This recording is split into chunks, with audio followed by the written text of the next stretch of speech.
What's up, everybody, and welcome back to All the Things Harry Potter, the alcohol-fueled chapter-by-chapter reread of the Harry Potter series. I'm Nate. And I'm Jade. And in this episode, we're going to be getting into Chapter 7 of Harry Potter and the Chamber of Secrets, Mudbloods and Murmurs. If you've been planning to take a vacation anytime soon, you can now spend a night in a house that was featured in Deathly Hallows Part 1.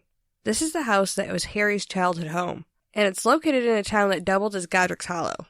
It runs about $200 a night, and it includes a full English breakfast and a guarantee you won't be murdered in the night by Voldemort. Alright, made that last part up, but it sounds pretty awesome. Yeah, it does. $200 ain't bad. I mean, you about have to pay $150 normally for any hotel room. $50 more for a room with a story? I'd be okay with that. Yeah, and you can take like a little walk around this cute little medieval town. It's supposedly really old, ancient town, even without the Harry Potter history, so I'd be cool with that. Towns like that really interest me. Yeah. Long-term goals, babe. Yeah. All right. Well, in this chapter, Gryffindor has their first practice of the season where they run into a bunch of Slytherins, a fight ensues, and somebody says a naughty, naughty word. Okay. Chapter starts. Harry spends a lot of time dodging Gildy whenever he sees him, but he can't really avoid Colin Creevey, because he's a little Colin Creepy. Yeah, he seems to have memorized Harry's schedule, and he's really fucking creepy. Yeah, he's like that annoying little brother, but times 10. Yeah, as bad as it could possibly be. Well, Hedwig was still pissed at Harry from the car journey, and Ron's wand was still all fucked up.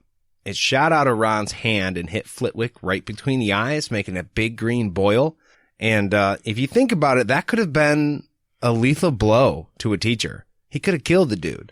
Wands are really dangerous, and I don't understand why getting him a new wand isn't a higher priority on anybody's list.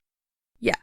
Somebody would have sent a letter home being like, we need to have a conference, because Ron's, biggest asset to his learning is kind of broken, and we need to figure out how to fix that. And then providing some kind of form that says, if you need financial aid, Hogwarts can supply that, but please fill out the form and return it by Monday. Yeah, you would think that they'd want to get something like that handled as fast as possible. Monday latest. Let's settle this over the weekend, right? Right. So they had plans to visit Hagrid Saturday morning, but instead, Oliver Wood wakes Harry up early as fuck for a surprise Quidditch practice. He says the other houses haven't even started practicing yet, and he wants to be the first out onto the field. Harry is less than enthusiastic about this. Wouldn't you be? Yeah, no, I would not be happy about this at all. I'm the last dude you want to try and wake up surprise early for any fucking reason. One more thing stuck out to me here. In the first book, the field that they played Quidditch on was called the pitch. Yeah. He just called it the Quidditch field twice in a row. Uh. And he used the word field, not pitch. And I know I'm saying it a little bit early, but they use the word field for the rest of this chapter. It is never referred to as a pitch in the book we have. And I was like, what the fuck?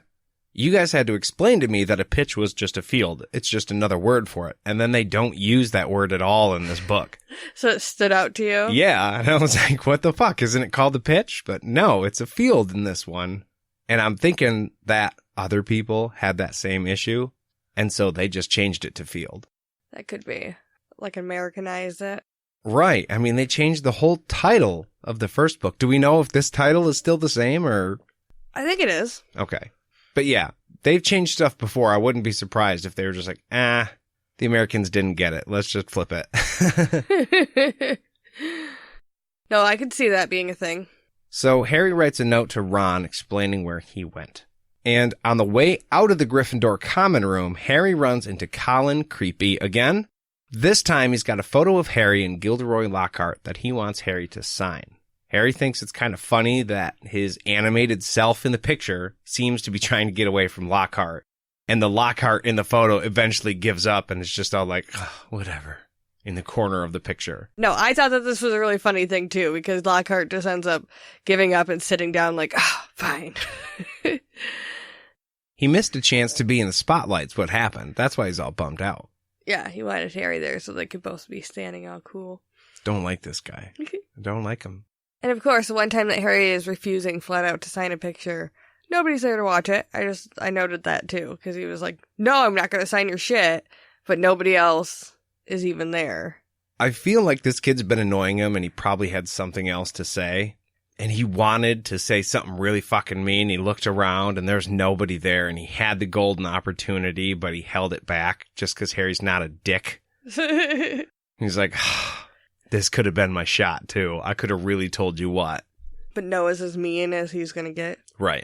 But I feel like a kid like this also, he'd probably take that hard enough. Yeah, no, I agree with you. Sorry, kid. No, I got other shit going on. I can't do this right now. Just please leave me be. Apparently not enough to make him not still stick to Harry like glue, because he's like, all right, I'll follow you down to the Quidditch pitch. Yeah, no, not this kid. This kid is times 10. Times 10. So Harry's like, fine, and he listens to him ask him a million fucking questions, and he actually explains how to play Quidditch a little bit, which, I mean, he's not being the meanest kid ever, because I would probably be like, dude, there's a library.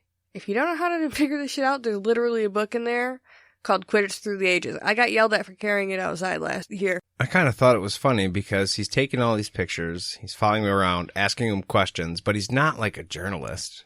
No. He just wants pictures and information. Right. He's just a fan. Yeah. He's just so gobsmacked he's in the magic world. He's like Harry, but less badass. Is he a first year? Yeah. Oh, okay. So he is new to all of this stuff. Yeah, and he's a Muggle-born. He's more like what I would imagine myself being like going to Hogwarts. I'd be like, are you fucking serious? Click. Oh my god, click. Holy shit, click. Yeah, you are the photographer of the family. Yeah.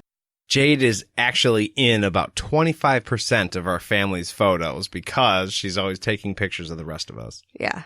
You got good pictures though, don't you? That's true. We do. But so I kind of understand Colin. But he is creepy though, because he stalks it. He's like, oh, you're going to go in the changing room? I'm going to go sit and watch. I thought he was going to follow him in there for a second. Once we're into the changing room, Wood seems to be the only one that's actually awake. It says Fred and George were sitting puffy-eyed and tousle-haired next to Alicia Spinnet, and her fellow chasers, Katie Bell and Angelina Johnson, were yawning opposite them. So wait, co-op changing rooms? That was my thought too. They totally are just like, whatever, everyone changes together. Like, I don't I don't see that happening. No? You don't think it's a good idea? No, probably not. Like college, yeah, there's, mixed whatever. But in high school, it's very separate. There's not even a teacher that like monitors these teams either. There's Madam Hooch, who is the referee. Right. Not team affiliated. Right. But usually, like, high school teams always have an adult. You're right. I think it's a little bit strange just to assume, again, that Oliver Wood could keep anybody contained. But he's going to try. Yeah. Oliver Wood spent his entire summer coming up with a new training program. And Fred literally falls asleep while Oliver is explaining slide after slide after slide. I thought it was much different than in the first book where they had the whole speech memorized. And now it's like either they're bored to death or they're just too fucking tired to care. Yeah. They're not even making jokes. Everybody's dead tired. Wood is the only guy who's awake right now and fully engaged, and nobody else gives a shit. Yeah. It's not just the twins or Harry being lazy. All the girls are passing out at this point, too.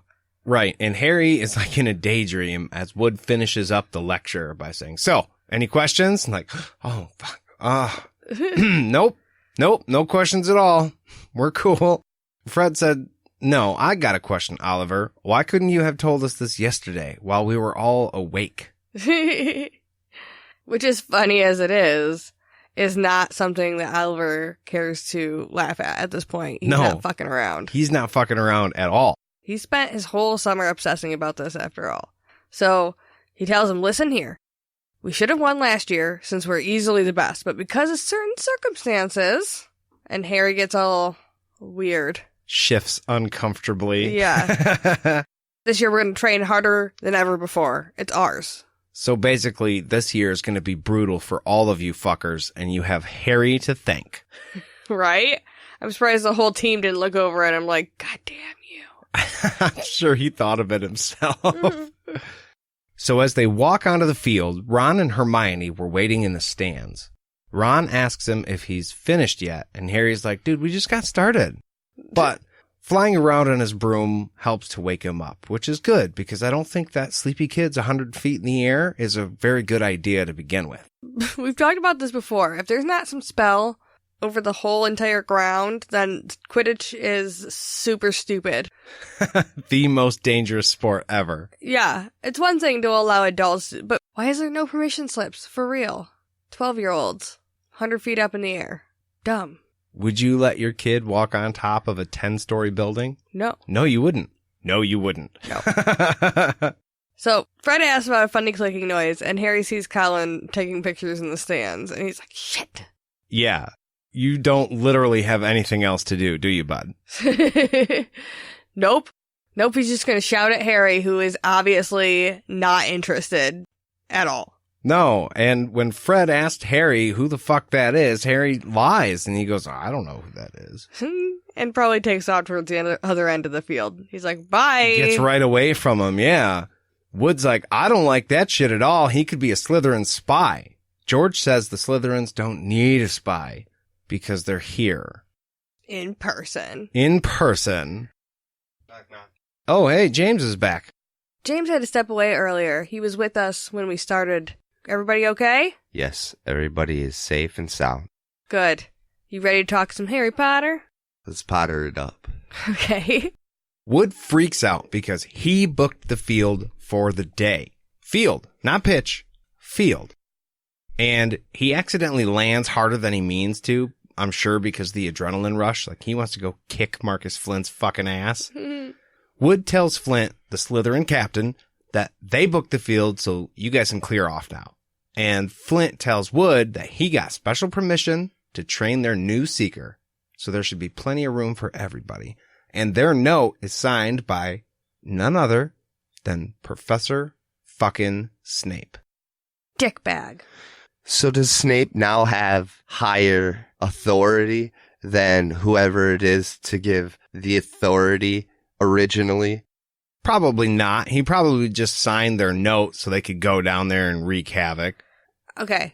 We were kind of talking about this just a minute ago. There are no teachers that oversee the teams, right? So Yes. I'm sure that they assume that they post up probably a list somewhere in a common area that says, all right, Quidditch, probably in the Quidditch pitch somewhere, says sign up for when you're going to take the Quidditch pitch. And I'm assuming that's what Flint did.